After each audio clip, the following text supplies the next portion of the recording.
आज ही Doubtnut app download करें। Doubtnut पर होगा अब आपके सभी मैथ्स, केमिस्ट्री, फिजिक्स और बायोलॉजी डाउट्स का सफाया। बस अपने क्वेश्चन की फोटो खींचो, उसे क्रॉप करो और तुरंत वीडियो सोल्यूशन पाओ। Download now. हेलो एवरीवन, यहाँ पे क्वेश्चन है proteins are hydrolysed by enzymes into option 1 है एमीन, ऑप्शन 2 है कार्बोक्सिलिक एसिड, ऑप्शन 3 है alpha amino acid and option 4 है एमाइड्स। तो पहले हम देख लेते हैं प्रोटीन्स। ये प्रोटीन्स क्या होता है? प्रोटीन्स जो है ये बेसिकली अल्फा एमाइनो एसिड से बनते हैं। ओके, अल्फा एमाइनो एसिड से ये प्रोटीन्स बनते हैं। अल्फा एमाइनो एसिड के बीच जब पेप्टाइड लिंकेज फॉर्म होता है, फॉर एग्जांपल हम कोई भी अल्फा अमाइनो एसिड अगर हम चेक करेंगे, अल्फा अमाइनो एसिड दिखता कैसे है? अल्फा अमाइनो एसिड ऐसे NH2CH, यहाँ पे एक सब्स्टिट्यूएंट्स रहता है R ग्रुप, वो डिफरेंट अमाइनो एसिड्स के लिए डिफरेंट होता है, और यहाँ पे रहता है COOH, ये होता है अल्फा अमाइनो एसिड। तो ऐसे जब दो अल्फा अमाइनो एसिड, दो या उससे ज्यादा अल्फा अमाइनो एसिड एक साथ जुड़ जाते हैं पेप्टाइड लिंकेज के साथ, तब हम उसको कहते हैं पेप्टाइड। ओके, यहाँ पे अगर ऐसे अल्फा अमाइनो एसिड जुड़ जाते हैं, यहाँ पे क्या होता है, एक मॉलिक्यूल ऑफ H2O एलिमिनेट होता है। कैसे एलिमिनेट होता है? यहाँ पे ऐसे one molecule of H2O eliminate हो जाते हैं। एलिमिनेट होने के बाद क्या फॉर्म करते हैं? एलिमिनेट होने के बाद यहाँ पे एक अमाइड बॉन्ड फॉर्म होता है। यहाँ पे होता है CHR CO, यहाँ पे होता है NHCHR, और यहाँ पे होता है COOH।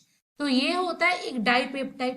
तो ऐसे कई सारे जब अल्फा अमाइनो एसिड मॉलिक्यूल एक साथ ऐसे पेप्टाइड लिंकेज हम कहते हैं, ये जो लिंकेज फॉर्म होता है, ये जो अमाइड बॉन्ड फॉर्म होता है, इसको हम कहते हैं पेप्टाइड बॉन्ड, और इसको हम कहते हैं पेप्टाइड लिंकेज। ओके, तो ऐसे पेप्टाइड लिंकेज से जब कई सारे अल्फा अमाइनो एसिड मॉलिक्यूल एक साथ जुड़ के ऐसे पेप्टाइड फॉर्म करते हैं, और वो peptide different different structure create करते हैं, डिफरेंट इंटरेक्शंस होते हैं वहां पे, तो डिफरेंट टाइप के फोल्डिंग होते हैं, डिफरेंट फोल्डिंग से डिफरेंट स्ट्रक्चर क्रिएट होता है, और ऐसे फॉर्म होता है प्रोटीन्स। ओके, अब प्रोटीन्स का अगर हम हाइड्रोलिसिस करेंगे तो क्या होगा? प्रोटीन का अगर हम एसिडिक मीडियम में हाइड्रोलिसिस करेंगे तब क्या होगा? हमें जो प्रोटीन के जो स्ट्रक्चरल यूनिट है वो हमें वापस मिल जाएंगे। तो प्रोटीन के स्ट्रक्चरल यूनिट क्या है? अल्फा अमाइनो एसिड है।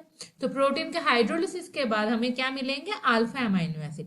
जैसे कि हम पॉलीसैकेराइड जो होता है, पॉलीसैकेराइड का अगर हम हाइड्रोलिसिस करते हैं तो क्या होता है? जो मोनोसैकेराइड होता है, यानी कि जो स्ट्रक्चरल यूनिट होता है, वो हमें मिल जाते हैं।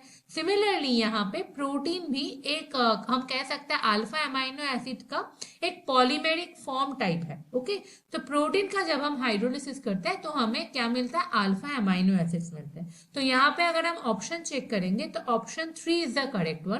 प्रोटीन के जब हाइड्रोलिसिस हो जाते हैं एंजाइम मतलब एंजाइम के प्रेजेंस में, जब हाइड्रोलिसिस हो जाता है तो क्या मिलता है हमें? अल्फा अमाइनो एसिड मिलता है। एमीन्स नहीं मिलते, क्योंकि एमीन्स का जो स्ट्रक्चर है वो होता है ऐसे, सिर्फ RNH2 होता है। यहाँ पे हम देख पा रहे हैं जो अल्फा अमाइनो एसिड्स है वहां पे क्या है? एक एमीन ग्रुप है, और दूसरा क्या है? एक कार्बोक्सिलिक एसिड ग्रुप भी है।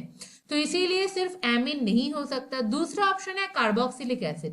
सिमिलरली कार्बोक्सिलिक एसिड क्या होता है? कार्बोक्सिलिक एसिड होता है ये। यहाँ पे अगर हम अल्फा अमाइनो एसिड देखेंगे, यहाँ पे एक कार्बोक्सिलिक एसिड ग्रुप है, लेकिन साथ में एमीन ग्रुप भी है, इसीलिए कार्बोक्सिलिक एसिड भी नहीं होगा। और फोर्थ ऑप्शन है एमाइड। एमाइड क्या होता है? अगर हम एमाइड का स्ट्रक्चर देखेंगे तो एमाइड होता है RCONH2। अब प्रोटीन का जब हाइड्रोलिसिस हो जाता है एंजाइम की प्रेजेंस में तो क्या फॉर्म होता है? फॉर्म होता है अमाइनो एसिड, जिसका स्ट्रक्चर है ये CH, यहाँ पे एक R होता है, यहाँ पे एक कार्बोक्सिलिक एसिड ग्रुप होता है। तो एमाइड भी फॉर्म नहीं होते हैं यहाँ पे, इसीलिए जो सही ऑप्शन है वो है option 3 alpha amino acids. Okay, thank you.